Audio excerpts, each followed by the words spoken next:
গতানুগতিক ইয়ারবাডস এর রিভিউ দেখে দেখে যারা বোর্ড হয়ে গেছেন তাদের জন্য আজকে একটু এক্সাইটিং কিছু নিয়ে হাজির হলাম। প্রথমবারের মতো এই জিনিসটা দেখার পরে আমিও কিছুটা শক ছিলাম। স্পেশালি গেমার্সদের ডেডিকেট করে ডিজাইনের ইয়ারবাডস এখন পর্যন্ত খুব একটা আমি দেখি নাই। সব কোম্পানি মোটামুটি as usual simple and safe design continue করে যাচ্ছে উইথ সাম ফিউ ইনোভেশনস।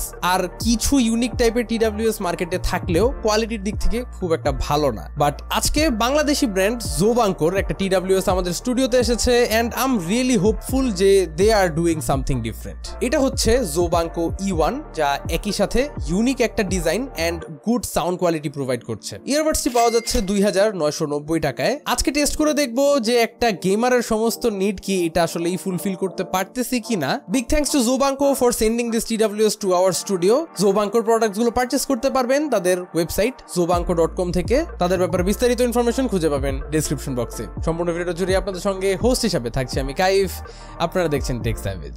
ছোট্ট একটা 15 সেকেন্ডের ব্রেক নিয়ে নিচ্ছি টু টেল ইউ অ্যাবাউট ডায়নাহোস্ট।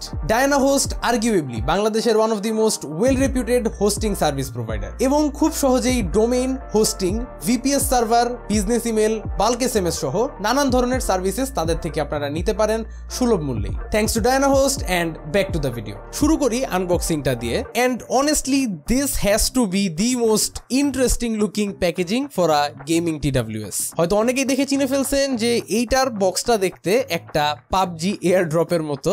এই এয়ার ড্রপটাকে আনপ্যাক করলেই এটার ভিতরে খুঁজে পাবেন অ্যাকচুয়াল ইয়ারবাডস এর কেসটা, সাথে থাকছে কিছু spare ear tips and a charging cable. এখন অ্যাকচুয়াল ইয়ারবাডসটার কেস নিয়ে যদি বলতে চাই, এটার ডিজাইনগত দিক থেকে it is one of its kind. আমি নিজে অ্যাটলিস্ট কখনো এর আগে এরকম bold and aggressive gaming TWS কখনো দেখি নাই। সবাই দেখেই চিনে ফেলার কথা, একটা পাবজি লেভেল 3 হেলমেটের মতো লাগে এটাকে দেখতে। যে কোনো গেমারের অ্যাটেনশন গ্র্যাব করবে এটা আনডাউটেডলি। তবে গেমার্সদের কাছে এটা ভালো লাগলেও নন গেমার্সদের জন্য এটা অবশ্যই না। তাছাড়া প্রপস হিসাবে ইট লুকস সো গুড। হেলমেটটার ভিতর থেকে দুইটা রেড কালারে চোখ গ্লো করে, আউটসাইডের এই ব্ল্যাকড আউট ভাইজারটার কারণে কাইন্ড অফ ডিফিউজড হয়ে যায় রেড কালারের এই আইস গুলো, যার কারণে দেখতে সামনাসামনি অ্যাটলিস্ট খুবই ভাল লাগে। ডিজাইন ল্যাঙ্গুয়েজটা এক কথায় মারাত্মক অ্যাগ্রেসিভ লাগে দেখতে। তার পাশাপাশি বাডস গুলো দেখতে আবার খুবই ডিফারেন্ট ধরনের। কিছু দিক থেকে দেখতে একটা ড্যাগার শেপের লাগে আমার কাছে এই ইয়ারবাডস এর স্টেমটা। এই বাডস গুলোর ক্ষেত্রে ডেফিনেটলি আপনারা একটা গেমারি ভাইব পাবেন। তবে বাডস গুলোর স্টেমের ডিজাইন নিয়ে আমি কিছুটা মিক্সড রিঅ্যাকশন পাইছি। অনেকের ভালো লাগতেছে, আবার অনেকের খুব একটা পছন্দ হচ্ছে না। তবে তাছাড়া ওভারঅল বিল্ড কোয়ালিটি খুবই সলিড। আমার ধারণা ছিল যেহেতু এটা একটু দেখতে খেলনা খেলনা লাগে, হয়তো বিল্ড কোয়ালিটি একটু চিপ ধরনের হবে, but I was very wrong. এটার build quality actually does feel solid. Hinge থেকে শুরু করে এটার ম্যাটেরিয়াল চয়েস আমার কাছে সবকিছুই কোয়ালিটিফুল মনে হয়। পেছন সাইডে একটা টাইপ সি পোর্টও আপনারা দেখতে পাবেন। And that's about it for the outside looks inspection. ও লিডটা খুললে বাই দ্য ওয়ে কেসের এক্সাক্ট চার্জ ইন্ডিকেটরস আপনারা 3টা এলইডির মাধ্যমে বুঝতে পারবেন। এটা কেসের মধ্যে বিল্ট ইন আছে। I feel like it's a very good design choice. Sound প্রোফাইলটা ভালোই এনজয়েবল।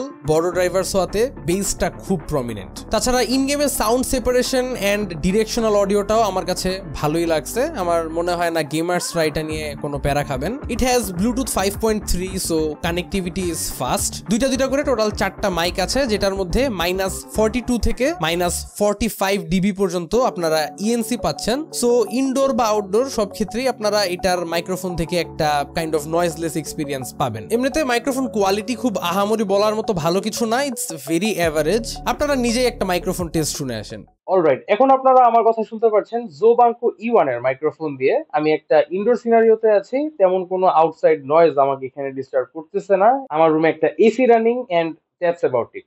মাইক্রোফোনটার থ্রু কথার ক্ল্যারিটি আমার কাছে একটু কম মনে হয়েছে। ইনডোরে যদিও এরকম প্যারা খাওয়ার কথা না, যদি জাস্ট ইন গেমে আপনার টিমমেটসদের সাথে কমিউনিকেট করতে হয়। বাট আউটডোরে গেলে আই ডোন্ট থিঙ্ক এটা খুব একটা ভালো পারফরমেন্স আপনাকে দিতে পারবে। এখন এটার অন পেপার স্পেক্স বলতে গেলে সবই perfect until you start searching for ANC। হ্যাঁ, এই 3000 টাকা দামের TWS টায় থাকছে না কোনো ধরনের ANC। 1000-2000 টাকার মধ্যে হইলেও আসলে খুব বলার মতো তেমন কিছু ছিল না। তবে 3000 টাকার মতো প্রাইস পয়েন্টে এসে একটা TWS এ ANC না থাকা থাকাটা একটা মেজর রকম ডিসঅ্যাপয়েন্টিং জিনিস। আমার কাছে ব্যাপারটা খুব নেগেটিভ লাগছে, তবে এটার এগেইনস্টে কিছু লজিক আপনারা খাটাইতে ঠিকই পারবেন যে যেহেতু এটা একটা gaming TWS, long hours ANC on রাখা অবস্থায় গেমিং করলে সেটা কানের জন্য অবশ্যই ড্যামেজিং। আর কিছু কিছু ANC'র যেই ক্যাবিন প্রেসারটা থাকে সেটা গেমিং এর ক্ষেত্রে একটা অ্যানোয়িং ফ্যাক্টর অ্যাড করতে পারে। সেই ক্ষেত্রে হয়তো তারা এখানে ANCটা দেওয়া জরুরি মনে করে নাই, বাট আমার মনে হয় থাকাটা দরকার ছিল। এমনিতে ইন্ডিভিজুয়াল ইয়ারবাডস গুলোর ফিট ভালোই ছিল, সেই বলে অনেকটা নয়েজ কাট হয়ে যায় বাইরের। তবে এই TWSটার একটা খুব স্ট্রং পয়েন্ট আমার কাছে মনে হয়েছে এটার লেটেন্সি। অবভিয়াসলি যেহেতু এটা একটা গেমিং TWS, এটার লেটেন্সিটা লো হওয়াটা খুবই জরুরি। তবে আনফরচুনেটলি আমি তাদের পক্ষ থেকে তাদের ওয়েবসাইট বা তাদেরকে পার্সোনালি নক করেও এটার এক্সাক্ট লেটেন্সি নাম্বারটা খুঁজে পাই নাই। তা বলে আসলে কানের শোনার উপরেই কাইন্ড অফ একটা গেস করার চেষ্টা করছি আমি এটার লেটেন্সির ব্যাপারে। এই সিমিলার রেঞ্জের আরো দুই একটা TWS এর সাথে এটার গেমিং লেটেন্সিটা আমি কম্পেয়ার করে দেখছি, যেমন মেলোবাডস প্রো এবং অ্যাঙ্কারের R50i NC। এই টাইপের TWS গুলোর সঙ্গে কম্পেয়ার করে যা দেখলাম এইটার লেটেন্সিটা আমার কাছে স্লাইটলি কম মনে হচ্ছে। ইন গেমে বা কন্টেন্ট কনজাম্পশনের ক্ষেত্রে আমার কাছে কানে শুনে মনে হয়েছে যে এটার লেটেন্সিটা should be somewhere around 60 to 70 milliseconds. যদিও এটা আমার পার্সোনাল গেস, এটা কোনো অ্যাকচুয়াল নাম্বার না। আমাদের কাছে এটার লেটেন্সি মেজার করার মতো কোনো ইকুইপমেন্ট নাই আনফরচুনেটলি। ক্যাজুয়ালি গেমিং এর জন্য বা মোটামুটি সিরিয়াসলি গেমিং এর জন্য আমি বলবো এটা লেটেন্সিটা গুড এনাফ। আপনারা ওয়্যারলেসলি এটা দিয়ে স্বাচ্ছন্দ্য বোধ করবেন গেমিং এর সময়। বাদ বাকি আরেকটা বিষয়ের উপর একটু নজর দেওয়া উচিত যে এখানে থাকছে না কোনো ধরনের IP rating, so definitely be careful when it comes to water and dust. Moving on, Jobanko E1 এর একটা মেজর কনস হচ্ছে যে এটার সাথে কোনো ধরনের অ্যাপ সাপোর্ট থাকছে না। একটা TWS এর ফুল এক্সপিরিয়েন্সটা পাইতে আসলে ডেফিনেটলি একটা সফটওয়্যার অবশ্যই দরকার। আর কথা যখন একটা গেমিং TWS নিয়ে, সেই ক্ষেত্রে আমি বলবো অবশ্যই একটা সফটওয়্যার দরকার ছিল এটার বিভিন্ন জিনিস কাস্টমাইজ করার জন্য। আমার মনে হয় না মার্কেটে এমন খুব বেশি TWS আছে যেটা 3000 টাকায় কোনো সফটওয়্যার অফার করছে না, সো এটা কিছুটা ডিসঅ্যাপয়েন্টিং। আমি অবশ্যই আশা করবো জোবাঙ্কো যাতে সামনে আগায় একটা সফটওয়্যার লঞ্চ করার চিন্তা ভাবনা অবশ্যই রাখে। এখন ব্যাটারি কম্পার্টমেন্টে যদি আসি, এটার কেসের মধ্যে থাকছে 300 মিলিঅ্যাম্প পাওয়ারের একটা ব্যাটারি, যেটা ফুল চার্জ হতে 1.5 থেকে 2 ঘন্টার মতো সময় লেগে যায়। অ্যান্ড ইন্ডিভিজুয়াল ইয়ারবাডস গুলোতে থাকছে 28 মিলিঅ্যাম্প পাওয়ারের ব্যাটারি, যা ফুল চার্জে 3.5 থেকে 4 ঘন্টার মতো ব্যাটারি ব্যাকআপ আমাদেরকে দিতে পেরেছে। ইউজুয়ালি আজকালকার ম্যাক্সিমাম TWS গুলোর বাডজে আমরা 35 থেকে 40 বা মোর দ্যান দ্যাট দেখে অভ্যস্ত when it comes to battery size, but unfortunately এখানে শুধুমাত্র 28 মিলিঅ্যাম্প পাওয়ারের একটা ব্যাটারি থাকায় আমরা ব্যাটারি ব্যাকআপটা আসলে খুব একটা ভালো পাচ্ছিলাম না। And specially when it comes to gaming, এই ছোট ব্যাটারিটা আপনাকে খুব লিমিট করবে when it comes to long gaming sessions.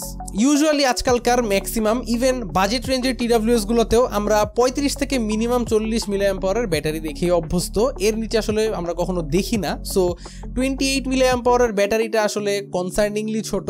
আর ব্যাটারিটা এত ছোট হওয়াতে আসলে অনেক ধরনের ইউজারই থাকবেন যাদেরকে এটার ব্যাটারি ব্যাকআপ দ্বারা স্যাটিসফাই করা সম্ভব না। গেমার্সরা তো কমপ্লেন করবেই, নর্মাল ইউজারদের মধ্যেও অনেকেই কমপ্লেন করার মতোই একটা অবস্থা। So it's a point to be noted. এই ছিল জোবাঙ্কো E1 নিয়ে আমার সমস্ত মতামত। শুরুতেই বলেছি, it's not actually a TWS for everyone, this is a unique one specially for gamers. এটা কোথাও নিয়ে গেলে সবাই একবার হইলেও তাকায় দেখবে যে জিনিসটা কি। So from a gamer's perspective এটা ডেফিনেটলি একটা unique and attention grabbing item, but to be honest আমার কাছে এট দ্য মোমেন্ট মনে হচ্ছে এটা আপনাকে যেই ধরনের স্পেক্স অফার করতেছে ওই তুলনায় এটার প্রাইসটা একটু বেশি হয়ে গেছে। আমার মনে হয় ব্যাটারিটা আসলে ইয়ারবাডসে আর একটু বেশি দেওয়াটা মাস্ট ছিল, অ্যান্ড একটা অ্যাপ যত দ্রুত সম্ভব জোবাঙ্কোর ইন্ট্রোডিউস করে ফেলা উচিত। অ্যাটলিস্ট আপাতত এটার প্রাইসটা আর একটু কিছুটা ড্রপ করা সম্ভব হলে আমার কাছে এটা একটা লজিক্যাল অপশন হিসেবে লাগতে পারতো। জোবাঙ্কো এই ইয়ারবাডসটি অফার করছে 2990 টাকায় উইথ 3 মান্থস অফ ওয়ারেন্টি, যা আমার কাছে খুবই বেয়ার মিনিমাম মনে হয়েছে। I think 6 months of warranty যেটা মার্কেটের স্ট্যান্ডার্ড সেটা তাদের অ্যাটলিস্ট মেনটেন করাটা দরকার ছিল। সো আজকে এই পর্যন্তই। আমি যা দেখলাম এটা জোবাঙ্কোর পক্ষ থেকে প্রথম TWS, so it's definitely not perfect, তবে তারা একটা বাংলাদেশি ব্র্যান্ড হিসেবে যথেষ্ট চেষ্টা করে যাচ্ছে। আমি আশা করব এই ভিডিও থেকে তারা কনস্ট্রাকটিভ কথাগুলো নিয়ে নেক্সট মডেলস এর ক্ষেত্রে আরো ইমপ্রুভমেন্ট আনার চেষ্টা করবে। আই থিঙ্ক জোবাঙ্কো মার্কেটে যে ইনোভেটিভ ভিশনটা নিয়ে নামছে এটা নিয়ে যদি তারা এগিয়ে যায়, প্রপারলি ইমপ্লিমেন্ট করতে পারে, আমরা একটা ভালো রকম ডিজাইন রেভলিউশন দেখবো মার্কেটে। সো নেক্সটে আরো কিছু বেটার প্রোডাক্টস এক্সপেক্ট করতেছি জোবাঙ্কোর পক্ষ থেকে। আর এটা যদি আপনারা কেউ পারচেস করতে চান, ডেসক্রিপশন বক্সে লিংক পেয়ে যাবেন, অন স্ক্রিনও দিয়ে দিব। ভিডিওটা যদি ভালো লেগে থাকে চ্যানেলে সাবস্ক্রাইব করতে ভুলবেন না। আশা করি আবারও দেখা হবে আগামী কোনো ভিডিওতে। Till then have a nice day, piece.